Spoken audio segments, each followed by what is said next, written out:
کامیابی ہمیشہ تیز دوڑنے والوں کی نہیں ہوتی، بلکہ ان کی ہوتی ہے جو کبھی رکتے نہیں۔ جس دن آپ نے اپنی کمزوریوں کو تسلیم کر لیا، اسی دن آپ نے اپنی طاقت کو پہچان لیا۔ مشکلات کا سامنا وہی کرتے ہیں جن میں کچھ بڑا بننے کی صلاحیت ہوتی ہے۔ دنیا وہی بدلتے ہیں جو سب سے پہلے خود کو بدلنے کی ہمت رکھتے ہیں۔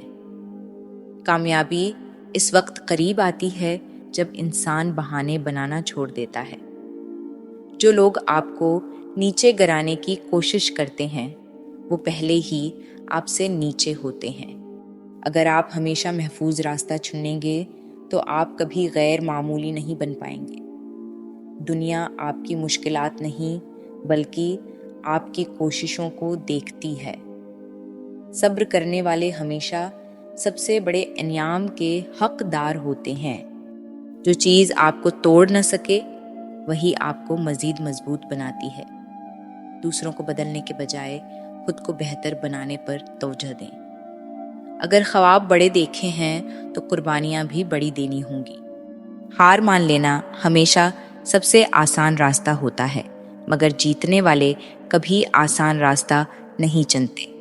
ہر وہ لمحہ جب آپ ہار ماننے کا سوچتے ہیں، وہی لمحہ آپ کی کامیابی کے سب سے قریب ہوتا ہے۔